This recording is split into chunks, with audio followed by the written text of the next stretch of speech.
Su voluntad es buena, agradable y perfecta. Bienvenidos a una nueva emisión de Vidas con Propósito, para volver a vivir. La iglesia no debe determinar lo que enseña la Escritura. Es la Escritura quien debe determinar qué enseña la iglesia. Hola, muy buenos días, bienvenidos una vez más a Vidas con Propósito, para volver a vivir. Les saluda Oscar Plata. Hoy continuamos con la controversial serie titulada Temas controversiales a la luz de la Biblia, y compartiremos el cuarto tema de esta serie. ¿Es bíblico invocar la sangre de Cristo? Tú nos creaste con un propósito. ¿Es bíblico invocar la sangre de Cristo? El cuarto tema de esta serie.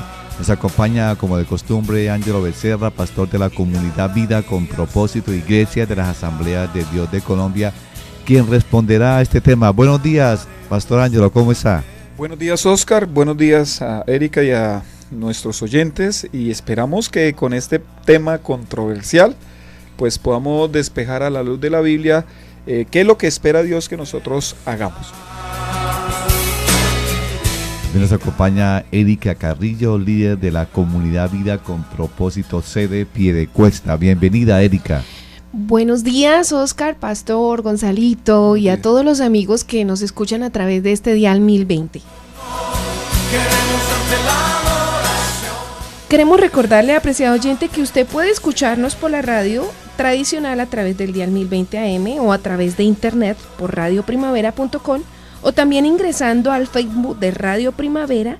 En la parte izquierda del muro encuentra las opciones de audio o video en vivo. Hoy estamos en video en vivo. Estás escuchando Vidas con Propósito, para volver a vivir. En esta serie de temas controversiales a la luz de la Biblia hemos compartido 3 temas. ¿Es bíblico la enseñanza de las maldiciones generacionales? Fue el primero. El segundo, ¿es bíblica la fe todopoderosa? El tercer tema, ¿es bíblico decretar y declarar? Si usted no los escuchó, tiene la oportunidad de oírlos nuevamente en nuestro canal en YouTube. Escribe en el buscador de esta página Comunidad Vida con Propósito, que es el nombre de nuestro canal, y los puede escuchar y recomendar a otros. Pastor Ángelo, sin duda alguna, hoy vamos a tratar uno de los temas más controversiales que hayamos tratado en Vidas con Propósito. ¿Por qué motivo consideró necesario que desarrollemos este tema? ¿Es bíblico invocar la sangre de Cristo? Bueno, lo que usted acaba de mencionar es muy cierto, Oscar. Este es quizás uno de los temas más controversiales que trataremos en Vidas con Propósito, y la razón es porque esta práctica, la de invocar la sangre de Cristo, se ha hecho viral, ¿sí?, entre los cristianos. Con mucha preocupación yo veo cómo los cristianos a diestra y siniestra, por cosas trascendentales quizás, también como cosas sin valor, invocan sin ninguna clase de temor la sangre de Cristo. Y aclaro, yo sé que la mayoría de cristianos lo hacen quizás con una buena intención, porque algo les afana, algo les preocupa quizás. Lamentablemente, aunque hay una buena intención, lo hacen con una pésima teología. Pues a la luz de la Biblia, tal práctica no tiene sustento, por más que algunos así lo quieran ver. Es más, yo he sido duramente criticado hasta por pastores por denunciar esta práctica como una práctica no bíblica. Y algunos, yo sé que con una buena intención, hasta se preocupan por mí, porque temen de que uno de pronto vaya a blasfemar o a enseñar algo contrario a la palabra. Y en verdad yo valoro eso, que se preocupen por mí. Pero créame que lo he estudiado, yo he estudiado este tema con seriedad, y no veo por ningún lado que la Biblia nos permita, ni mucho menos que nos ordene, que invoquemos la santísima sangre del Señor Jesucristo a diestra y siniestra como si se tratara de cualquier cosa. Pastor Ángelo, ¿cómo quisiera introducir este tema tan delicado de invocar la sangre de Cristo? Bueno, yo quisiera introducirlo con el mandamiento número 3 de la ley de Dios. Recordemos que los mandamientos están en Éxodo 20. En el versículo 7 allí se encuentra el tercer mandamiento. Dice así: no pronuncies el nombre del Señor tu Dios a la ligera. Yo, el Señor, no tendré por inocente a quien se atreva a pronunciar mi nombre a la ligera. Si hay algo que la iglesia moderna ha perdido es la reverencia por el nombre de Dios y todo lo que lo represente. Hoy es muy usual escuchar en labios de los cristianos expresiones como ¡ay, Dios mío! ¡Uy, Cristo! ¡Uy, aleluya! Espíritu de Dios Santísimo, o para la honra de Dios, para la gloria de Dios, o el que estamos tratando hoy, sangre de Cristo. Y el gran problema es que la gente lo dice ante cualquier sorpresa y lo dice sin el más mínimo entendimiento de lo que está diciendo. Es decir, hay creyentes que usan estos nombres o estas palabras o estas frases sagradas, porque estamos metiendo ahí, estamos introduciendo ahí el nombre de Dios, lo meten como clichés en sus expresiones, se vuelven realmente expresiones vagas y sin sentido, haciendo de estas expresiones una especie como de conjuro o como una especie de hechizo. En Éxodo 27, que fue el versículo que acabamos, que ahí se encuentra el tercer mandamiento, el Señor pues está dando una orden expresa con respecto a cómo debemos relacionarnos con su santo nombre, y lanza una seria advertencia en contra de la práctica temeraria de utilizar su nombre a la ligera, cosa que algunos cristianos lamentablemente no han entendido, a veces promovido por los mismos pastores, por los mismos predicadores que desde el púlpito, sin más ni más, utilizan el nombre de Dios como cliché. Ni siquiera es que estén pensando en el nombre de Dios, lo pronuncian como un cliché, como una frase cualquiera. ¿Cómo reaccionaron los judíos ante este mandamiento? Vea, los judíos sí tuvieron como ese entendimiento, ellos comprendieron lo delicado que era pronunciar el nombre de Dios a la ligera, y ellos adquirieron la costumbre de bañarse 7 veces cada vez que pronunciaban el nombre de Dios. En lugar de decir Jehová o de pronunciar el tetragramatón, ellos preferían decir el Shaddai, que significa Dios Todopoderoso, o preferían decir Adonai, que significa el Señor. Esto puede ser visto quizás para nuestra cultura latinoamericana como una costumbre extrema o exagerada, pero nunca Dios recriminó a los judíos por ser celosos y no tomar su nombre a la ligera, ¿no? Dios jamás lo recriminó por eso. Así que nosotros debemos ser muy cuidadosos y muy reverentes cada vez que hagamos referencia a Dios.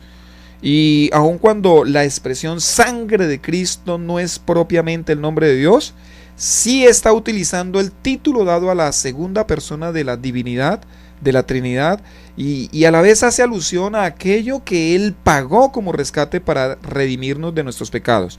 Por lo tanto, todo cristiano debería prestarle mucha atención y no ser tan ligero de labios diciendo a diestra y siniestra sangre de Cristo como un cliché. Pastor Ángelo, expresamente, ¿para qué es la sangre de Cristo? Esa es una pregunta muy importante, quizás es la pregunta medular de este programa. Vea, Oscar, cada vez que los apóstoles hacían referencia a la sangre de Cristo, lo hacían para exaltar el sacrificio de Jesús y para enseñarle a la iglesia el costo de la redención. Jamás ni Pedro, ni Juan, ni Pablo, ni ninguno de los otros apóstoles hicieron alguna alusión a la sangre de Cristo como una invocación protectora o para expulsión, ni siquiera para expulsión de demonios. Para expulsión del demonio es en el nombre de Jesús. Eso lo dice con toda claridad los evangelios y el libro de Hechos de los Apóstoles. Miremos algunos ejemplos de cómo o para qué es la sangre de Jesús. Dice Mateo 26:28. Y aquí el que está hablando es el Señor Jesucristo.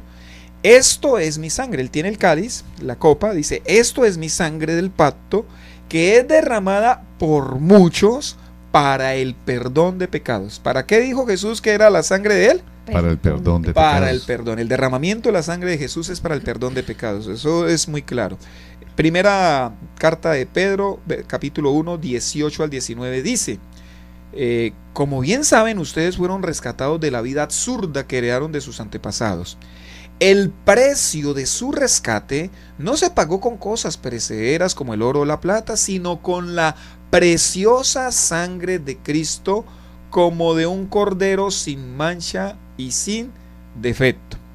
El apóstol Juan escribió en 1 Juan 1:7: pero si vivimos en la luz, así como Él está en la luz, tenemos comunión unos con otros, y la sangre de su Hijo Jesucristo nos limpia de todo pecado. Con toda claridad nuevamente aquí lo presenta el apóstol Juan. Hechos 20:28, aquí está hablando el apóstol Pablo. Lucas registra estas palabras, dice así: tengan cuidado de sí mismos y de todo el rebaño sobre el cual el Espíritu Santo los ha puesto como obispos para pastorear la iglesia de Dios que él adquirió con su propia sangre. Y el escritor a los Hebreos dice esto, Hebreos 9:14: si esto es así, cuanto más la sangre de Cristo, quien por medio del Espíritu Eterno se ofreció sin mancha a Dios, purificará nuestra conciencia de las obras que conducen a la muerte, a fin de que sirvamos al Dios viviente. Así que son muchísimas las citas que encontramos en el Nuevo Testamento donde se nos dice que la sangre de Jesús fue derramada exclusivamente para el perdón de los pecados, no para estarla invocando como una frase mágica, como una frase digamos poderosa. No, la sangre de Cristo fue derramada por el Señor para perdonar nuestros pecados. Entonces, pastor, ¿por qué es tan chocante esta enseñanza para algunos cristianos? El problema, Erika, es que o está en que algunos cristianos modernos les está pasando lo que les pasó a los religiosos de la época de Jesús. Le dan más peso a las tradiciones de la iglesia que a la palabra de Dios. Por lo cual Jesús les dijo, bueno, a los de su época, Marcos 7, del 8 al 9, ustedes han desechado los mandamientos divinos y se aferran a las tradiciones humanas. Y añadió, qué buena manera tienen ustedes de dejar a un lado los mandamientos de Dios para mantener sus propias tradiciones. Sin duda alguna, cuando nosotros le damos más peso a las tradiciones que a lo que dice la Escritura, nosotros siempre vamos a introducir prácticas que no honran a Dios.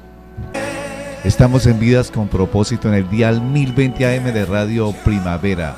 ¿Es bíblico invocar la sangre de Cristo? El tema que estamos compartiendo en esta mañana. Pastor Ángelo, ¿qué principios debemos tener en cuenta a fin de abandonar o no caer en la práctica antibíblica de invocar la sangre de Cristo? El primer principio que yo veo que nos puede ayudar para no caer, o como usted dice, para salir si ya hemos caído en esa práctica de invocar la sangre de Cristo, es este: entienda el propósito de la sangre de Cristo, pues entendámoslo por medio de la Escritura. Dice Efesios 1:7: en Él, o sea en Jesús, tenemos la redención mediante su sangre, el perdón de nuestros pecados conforme a las riquezas de la gracia. Bueno, dado que Dios es justo, pues Él demanda un pago por el pecado. Debido a su justicia, pues Dios no va a perdonar a alguien que ha pecado sin que se haga un pago. Ya desde el Antiguo Testamento, pues Dios había establecido una figura, un tipo o un símbolo del sacrificio de Cristo para el perdón de los pecados. Esta figura consistía en sacrificar un animal sin defecto y rociar su sangre para que el pecado fuera perdonado. Esto es lo que se conoce como la expiación. Pastor, esta palabra expiación es muy citada en la Biblia. Regálenos cuál es el significado de ella. Bueno, la expiación es la remoción de la culpa o el pecado a través de un tercero. El sujeto culpable queda absuelto de cualquier pena por medio de un objeto o de un animal. Pues en el Antiguo Testamento se habla mucho del chivo expiatorio, o otra persona en el caso del cristianismo, que nosotros quien paga es Cristo, ¿no? Una persona. Así que el derramamiento de la sangre de Cristo era indispensable para que el hombre pudiera recibir el perdón de los pecados. Efesios 2 del 12 al 13 dice: recuerden que en ese entonces ustedes están separados de Cristo, excluidos de la ciudadanía de Israel y ajenos a los pactos de la promesa, sin esperanza y sin Dios en el mundo. Imagínense el panorama que aquí pinta Pablo. Pero el versículo 13 dice: pero ahora en Cristo Jesús, a ustedes que antes estaban lejos, Dios los ha acercado mediante la sangre de Cristo. Colosenses 1:13 también dice: Él nos libró del dominio de la oscuridad y nos trasladó al reino de su amado Hijo, en quien tenemos redención, el perdón de pecados. Y Apocalipsis 1:5 dice: y de parte de Jesucristo, el testigo fiel, el primogénito de la resurrección, el soberano de los reyes de la tierra, al que nos ama y que por su sangre nos ha librado de nuestros pecados. Pastor, ya hemos clarificado a los oyentes el término de expiación que preguntaba Erika.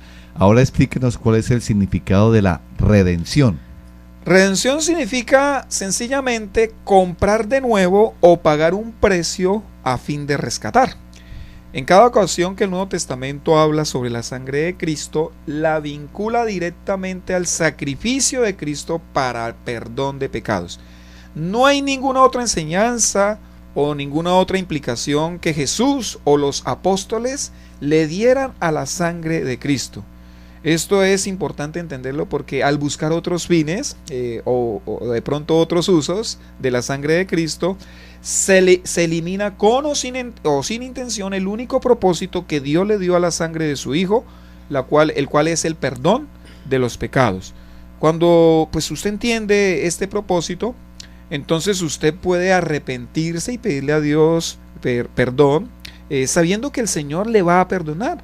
Él lo va a limpiar, Él le dará una nueva vida. Inclusive si ya usted es cristiano y ha cometido pecado, la sangre de Jesús le sigue limpiando cuando usted acude humillado a pedirle perdón. Lo dice Primera de Juan 1:7. Pero si vivimos en la luz, así como Él está en la luz, tenemos comunión unos con otros y la sangre de su Hijo Jesucristo nos limpia de todo pecado. Pastor, ¿qué pasa cuando una persona escucha el Evangelio y lo abraza, pero de todas formas sigue practicando el pecado? Bueno, existe un gran peligro, ¿no? En aquellos que han escuchado el Evangelio y les agrada el Evangelio, pero no le dan importancia al derramamiento de la sangre de Cristo. O sea, siguen en su pecado como si nada, que es lo que usted me está planteando. ¿Qué les puede pasar a tales personas que en su gran mayoría se creen cristianas? Tales personas podrían llegar al extremo de profanar la sangre de Cristo, y eso no es cualquier cosa, eso es un pecado impresionante, que vea cómo lo describe el escritor a los Hebreos. Hebreos 10, 26 al 31. Si después de recibir el conocimiento de la verdad pecamos obstinadamente, ya no hay sacrificio por los pecados, solo queda una terrible expectativa de juicio, el fuego ardiente que ha de devorar a los enemigos de Dios. Cualquiera que rechazaba la ley de Moisés moría irremediablemente por el testimonio de 2 o 3 testigos. ¿Cuánto mayor castigo piensan ustedes que merece el que ha pisoteado al Hijo de Dios, que ha profanado la sangre del pacto por la cual había sido santificado y que ha insultado al Espíritu de la gracia? Pues conocemos al que dijo: mía la venganza, yo pagaré, y también el Señor juzgará a su pueblo. Terrible cosa es caer en las manos del Dios vivo. Estás escuchando Vidas con Propósito, para volver a vivir. Pastor Ángelo, ¿qué otro principio debemos tener en cuenta a fin de no caer en la práctica antibíblica, como lo hemos mostrado, de invocar la sangre de Cristo, o abandonar si es que ya lo estamos practicando o lo hemos practicado? Bueno, el segundo principio entonces es: abandone toda la superstición o toda superstición, porque es que la gente le pone superstición a la frase, ¿no? Invoco la sangre de Cristo. Marcos 7 del 3 al 4 dice: en efecto, los fariseos y los demás judíos no comen nada sin primero cumplir con el rito de lavarse las manos, ya que están aferrados a la tradición de los ancianos. Al regresar del mercado no comen nada antes de lavarse, y siguen otras muchas tradiciones tales como el rito de lavar copas, jarras y bandejas de cobre.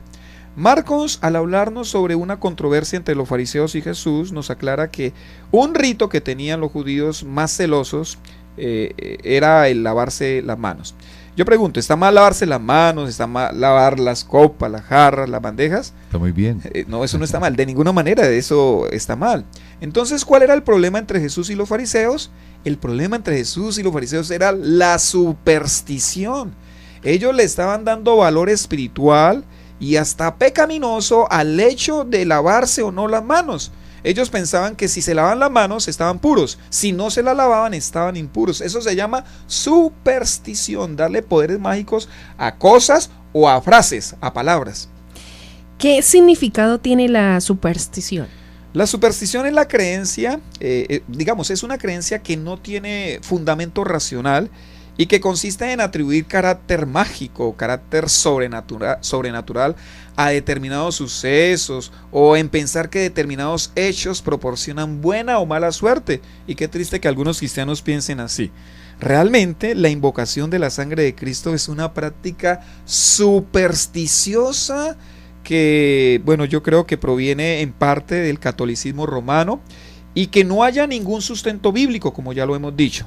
Recordemos que en el catolicismo romano allí es muy dado el hecho de darle poder a las cosas, como por ejemplo a la cruz, al manto, a las imágenes.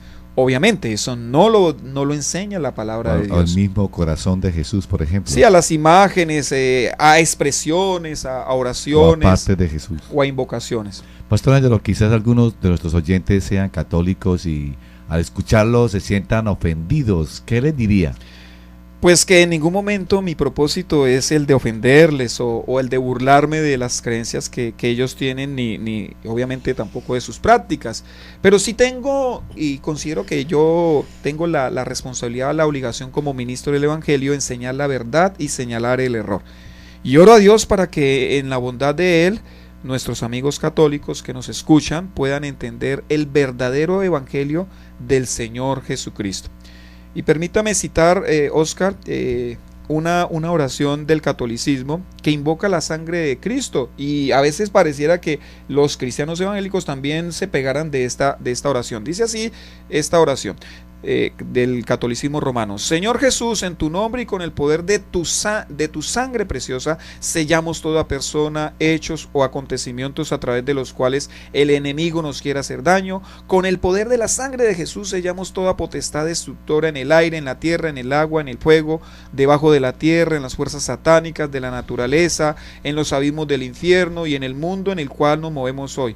Con el poder de la sangre de Jesús rompemos toda interferencia y acción del maligno. Te pedimos, Jesús, que envíes a nuestros hogares y lugares de trabajo a la Santísima Virgen, acompañada de San Miguel, San Gabriel, San Rafael y toda su corte de santos ángeles. Con el poder de la sangre de Jesús sellamos nuestra casa, todos los que la habitan, las personas que el Señor enviará a ella, así como los alimentos y los bienes que Él generosamente nos envía para nuestro sustento. Con el poder de la sangre de Jesús sellamos tierra, puertas, ventanas, objetos, paredes, pisos y el aire que respiramos, y en fe colocamos un círculo de su sangre alrededor de toda nuestra familia. Con el poder de la sangre de Jesús sellamos los lugares en donde vamos a estar este día y las personas, empresas o instituciones con quienes vamos a tratar. Bueno, y la oración es aún mayor, donde se le dan poderes mágicos a la sangre de Jesús.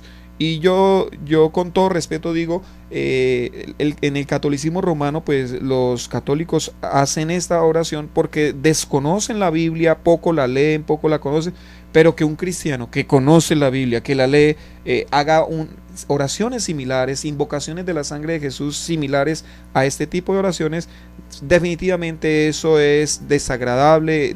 No honra a Dios que un cristiano protestante evangélico haga eso. La sangre de Jesús me redimió, me perdonó y libertad me dio. Bueno, estimado oyente, mañana continuaremos con la segunda parte de este tema, así que no se lo pierda aquí en el Dial 1020 y por internet a través de radioprimavera.com.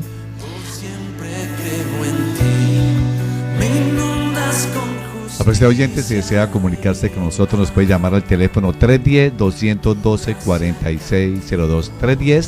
310-212-4602.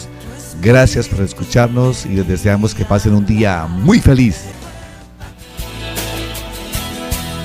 Todos los domingos, la comunidad Vida con Propósito le invita a sus reuniones. En Piedecuesta, de 8 a 9:30 de la mañana y de 10:30 a 12 del mediodía. En la carrera séptima, número 450. En el poblado municipio de Girón, a las 8 de la mañana. En la carrera 26, 4227. En el segundo piso del restaurante y asadero El Gran Broster, junto al Romboy del poblado. Y en Bucaramanga, a las 5 de la tarde. En la carrera 18, número 1922, Colegio Americano. Comunidad Vida con Propósito, para volver a vivir.